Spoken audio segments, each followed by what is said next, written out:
കഴിഞ്ഞ വർഷം Shri Rahul Gandhi Washington DC സന്ദർശിക്കുന്ന വേളയിൽ അദ്ദേഹം ഒരു പ്രസ് മീറ്റിൽ പങ്കെടുക്കുകയും അദ്ദേഹത്തിനോട് ഒരു വിദേശിയായ സായിപ്പ ആയിരുന്ന ഒരു പത്രലേഖകൻ ചോദിച്ചു, ഇന്ത്യൻ യൂണിയൻ മുസ്ലിം ലീഗ് ഒരു വർഗീയ പാർട്ടിയല്ലേ?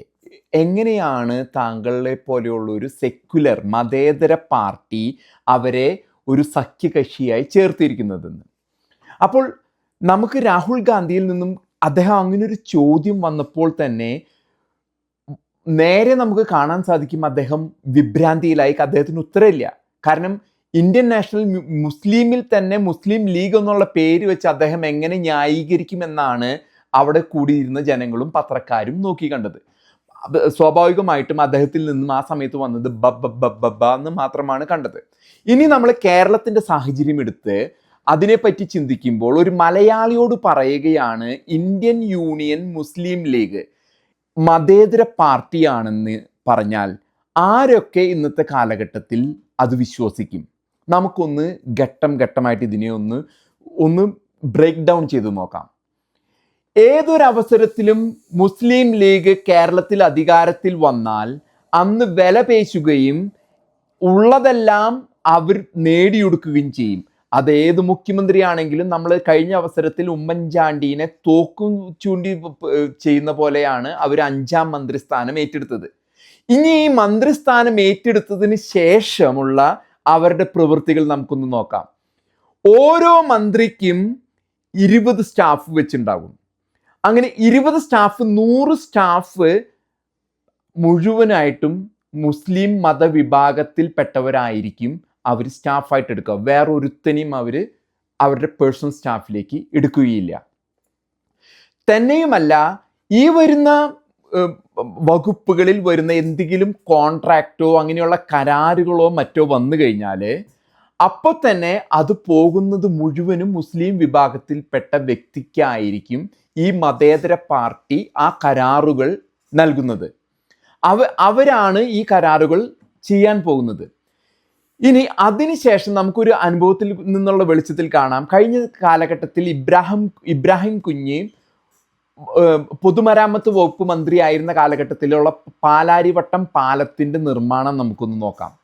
ഈ പാലം നിർമ്മിച്ച് നമുക്കറിയാം, ഏതാനും വർഷങ്ങൾ 1-2 വർഷങ്ങൾക്കുള്ളിൽ തന്നെ ഇത് ഇടിഞ്ഞു പൊളിഞ്ഞു വീഴുന്ന സ്ഥിതിയിലേക്ക് വരികയും TA സൂരജ് എന്നൊരു സുഡാപ്പി IAS സെക്രട്ടറിനെ വെച്ചിട്ടാണ് ഇദ്ദേഹം ഈ പാലം നിർമ്മിച്ചത്. നമുക്ക് ഇവിടെയുള്ള കേരളത്തിലെ അഡ്ജസ്റ്റ്മെന്റ് രാഷ്ട്രീയത്തിന്റെ ഒരു ഭാഗം നമുക്കൊന്ന് നോക്കാം. എന്തുകൊണ്ട് ശ്രീമാൻ പിണറായി വിജയൻ ഇബ്രാഹിം കുഞ്ഞിനെ പ്രോസിക്യൂട്ട് ചെയ്യാനായിട്ട് അനുമതി കൊടുക്കുന്നില്ല?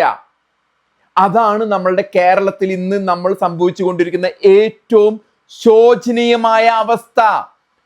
ഇടതും വലതും ചേർന്ന് പ്രീണന നയം ചേർത്ത് അഡ്ജസ്റ്റ്മെന്റ് രാഷ്ട്രീയത്തിലൂടെ ഇബ്രാഹിം കുഞ്ഞ് ജയിലിൽ കിടക്കുന്ന വ്യക്തിയെ ഉള്ളിൽ പോകാൻ അനുവദിക്കാതെ ശ്രീ പിണറായി വിജയൻ സംരക്ഷിച്ചു കൊണ്ടുപോരുന്നു.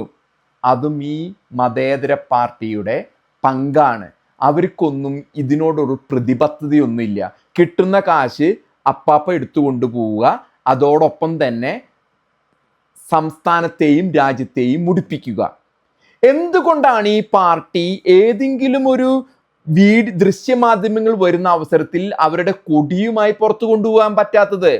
നമ്മൾ കഴിഞ്ഞ തവണ കണ്ടു, കഴിഞ്ഞ അവസരത്തില് ഇങ്ങനെ ഒരു കൊടിയുമായി പുറത്തു വന്നതിനെ കുറിച്ചുള്ള ബഹളങ്ങൾ കണ്ടു. ഇത്തവണ ഒരു പാവം സുഡാപ്പി കൊടി നീട്ടിയ വഴി ഒരു പ്രവർത്തകൻ വന്നു കഴിഞ്ഞാൽ അത് മടക്കി കയ്യിൽ വെച്ചോ ഇപ്പൊ പുറത്തെടുക്കണ്ട. കാരണം എന്താ? ദേശീയ മാധ്യമങ്ങൾ കണ്ടാ അറിയാം അത് പാകിസ്ഥാന്റെ കൊടി പോലെ ഇരിക്കുന്നു എന്ന് പറഞ്ഞ് ഇത് മടക്കി വെച്ച് വേണം ഇവർക്ക് പോകാനായിട്ട്. ഈ തരത്തിലുള്ള അഴിമതികളെല്ലാം നടക്കുന്നു. പിന്നെ ചന്ദ്രികാ പത്രത്തിന് വേണ്ടിയാണ് ഇതൊക്കെ പോകുന്നത്. ചന്ദ്രികാ പത്രത്തിന്റെ പ്രവർത്തനം തന്നെയല്ല, പാണക്കാട്ടേക്കും പോകുന്ന ഒരു അവസ്ഥയാണ് നിലനിൽക്കുന്നത്. നമുക്ക് കേരളത്തിലുള്ളവർക്ക് വ്യക്തമായിട്ട് അറിയാം, വെറും ഒരു സുഡാപ്പി പാർട്ടിയാണ് ഈ മുസ്ലിം ലീഗ്. കോൺഗ്രസിനെ ഇന്ന് മുൾമുനയിൽ നിർത്തി അവരുടെ അണ്ടർവെയർ വാങ്ങിക്കൊണ്ട് നടക്കുന്ന പാർട്ടിയാണ് ലീഗ്. നാളെ ഇപ്പുറത്തെ ഇടതുപക്ഷത്തൊരു നമ്മന്റെ ആള് വന്നാല് ഈ ലീഗ് അപ്പം മതേതരത്വം അങ്ങട് മറിച്ച് അങ്ങട് ചാടുമെന്നുള്ളതും വ്യക്തമായിട്ട് മലയാളിക്ക് എല്ലാവർക്കും ബോധ്യപ്പെട്ടിട്ടുണ്ട്. വെറും ഒരു 25% നിലനിൽക്കുന്ന ഈ പാർട്ടി നമ്മുടെ സംസ്ഥാനത്തിന്റെ 75% റിസോഴ്സസും കൊണ്ടുപോകുന്നു. ഭരണതലത്തിലിരിക്കുമ്പോൾ വിലപേശി വാങ്ങുന്നു. എന്നിട്ട് നമ്മളോട് പറയുന്നു ഈ പാർട്ടി മതേതര പാർട്ടിയാണെന്ന്. എന്നിട്ട് നമ്മുടെ നേതാക്കന്മാരെ ഇടതിലും വലതിലുള്ളവരെ വിലയിട്ട് വാങ്ങുന്നു. എല്ലാം പ്രീണനം, എല്ലാം മുസ്ലിമിന്, മറ്റുള്ളവർക്കൊന്നും ഒന്നും വേണ്ട. ഇതിനെതിരെ പ്രവർത്തിച്ചാൽ ഏത് മുഖ്യമന്ത്രിയല്ല ആരായാലും ഇവര് കാലുവാരി നിലത്തടിച്ചിരിക്കും. അത് സംശയം ഉണ്ടെങ്കിൽ AK ആന്റണിയോടും VS അച്യുതാനന്ദനോടും ചോദിച്ചാൽ മതി. ഇതാണ് ഇന്ന് കേരളത്തിന്റെ സ്ഥിതി. അപ്പൊ രാഹുൽ ഗാന്ധി എന്തടിസ്ഥാനത്തിലാണ് മുസ്ലിം ലീഗ് മതേതര പാർട്ടി എന്ന് വാഷിംഗ്ടൺ DC പ്രസ്താവിച്ചത്? ഇതിനെക്കുറിച്ച് മലയാളി ചിന്തിക്കേണ്ടിയിരിക്കുന്നു. ഇനി മറ്റൊരു മതേതരത്വം കൂടി ഞാൻ ഇതിലേക്ക് കൂട്ടിച്ചേർക്കുവാൻ ഉദ്ദേശിക്കുകയാണ്. ടർക്കി പ്രസിഡന്റ് എർഡോഗാൻ ഏതാനും വർഷങ്ങൾ മുമ്പ് ചരിത്ര പ്രാധാന്യമുള്ള ഒരു ക്രിസ്ത്യൻ പള്ളി പിടിച്ചെടുക്കുകയും അത് മുസ്ലിം ആരാധനാലയമാക്കുകയും ചെയ്തൊരു സ്ഥിതിവിശേഷം ഉണ്ടായി. ഇതിന്റെ തമാശ എന്ന് പറഞ്ഞാൽ, പ്രവാചകൻ ജനിക്കുന്നതിന് മുമ്പുള്ള ഈ പള്ളി എങ്ങനെയാണ് അദ്ദേഹം പിടിച്ചെടുത്ത് മുസ്ലിം പള്ളിയാക്കിയത്?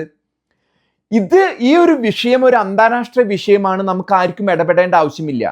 എന്നാൽ ചന്ദ്രികാ പത്രത്തിൽ പാണക്കാട് നിന്നുള്ള വലിയ ആത്മീയ ആചാര്യൻ എഴുതിയിരിക്കുകയാണ്, അതിലൊന്നും കുഴപ്പമില്ല. ഈ ഹാഗിയ സോഫിയ ടർക്കിയിൽ എർഡോഗൻ പിടിച്ചെടുത്ത് മുസ്ലിംസിന് വേണ്ടി പിടിച്ചെടുത്തതിൽ യാതൊരു കുഴപ്പവുമില്ല എന്നാണ്. അതോടുകൂടിയാണ് എത്രമാത്രം മതേതരത്വമുള്ള പാർട്ടിയാണ് ഈ ലീഗ് എന്ന് നമുക്ക് മനസ്സിലാകുന്നത്. അതിനെ ഇപ്പോൾ നടക്കുന്ന സംഭവ വികാസങ്ങളുമായിട്ട് കൂട്ടിച്ചേർത്താൽ വേണമെങ്കിൽ വേളാങ്കണ്ണി പള്ളിയും വഖഫ് കൊണ്ടുപോകുന്ന സ്ഥിതിയിലാണെന്ന് നമുക്ക് മനസ്സിലാക്കാം. വേളാങ്കണ്ണി പള്ളി ഇപ്പൊ അവര് പറയുന്നത് വഖഫിന്റെ സ്ഥലത്താണെന്നാണ്. ഇന്ന് ഇന്ത്യയിൽ ആ മുഗൾ ഭരണം വീണ്ടും വരികയും അത് തമിഴ്നാട് പോലെയുള്ള ഒരു സ്റ്റാലിനെ പോലെയുള്ള മുഖ്യമന്ത്രിക്ക് ഉത്തരം മുട്ടി എന്ത് ചെയ്യണമെന്നുള്ള ഒരു അവസ്ഥാവിശേഷമാണ് വന്നിരിക്കുന്നത്. നമുക്ക് ചെറായിലും മുനമ്പത്തെയും കഥ അറിയാം. അപ്പോ രാഹുൽ ഗാന്ധി ഏതടിസ്ഥാനത്തിലാണ് മുസ്ലിം ലീഗിനെ മതേതര പാർട്ടിയായിട്ട് കണക്കാക്കുന്നത്? അദ്ദേഹത്തിന് മറ്റു മണ്ഡലങ്ങളെ പേടിച്ച് 41% സുഡാപ്പികളോ മുസ്ലിംസോ ഉള്ള വയനാട്ടിൽ ഒളിച്ചു വരേണ്ട സ്ഥിതിയുണ്ട്. ആ ഒരു സ്ഥിതി വെച്ചിട്ടാണോ ഇദ്ദേഹം പറയുന്നത് ഇതൊരു മതേതര പാർട്ടിയാണെന്ന് ലീഗ്? ഇത് അധികം നാൾ മുന്നോട്ട് പോകില്ല എന്ന് തന്നെയാണ് നമുക്ക് മനസ്സിലാക്കാൻ സാധിക്കുന്നത്. ഇങ്ങനൊരു സാഹചര്യം നമുക്ക് ഇനി സമ്മതിച്ചു കൊടുക്കാൻ പറ്റില്ല. നമ്മുടെ സംസ്ഥാനത്തിൻ്റെ 25% പോരുന്ന പോപ്പുലേഷൻ, ജനസംഖ്യ അല്ലെങ്കിൽ ഒരു സാമുദായിക വിഭാഗം നമ്മുടെ സംസ്ഥാനത്തെ ഏകദേശം 75-80% പോരുന്ന വിഭവ സമ്പത്ത് അതല്ലെങ്കിൽ റിസോഴ്സസ് കൊണ്ടുപോകുന്ന സ്ഥിതിയാണ് ഇന്ന് കേരളത്തിൽ നിലനിൽക്കുന്നത്. പ്രീണനം വഴിയും ഭീഷണി വഴിയും അവരത് നേടിയെടുക്കുന്നു. നമ്മൾക്കിത് സമ്മതിച്ചു കൊടുക്കാൻ സാധിക്കില്ല എന്ന് വോട്ടിങ്ങിൽ നമ്മൾ കാണിച്ചാൽ നമുക്ക് എല്ലാവർക്കും മതേതരത്വം വീണ്ടെടുക്കാൻ സാധിക്കുമെന്ന്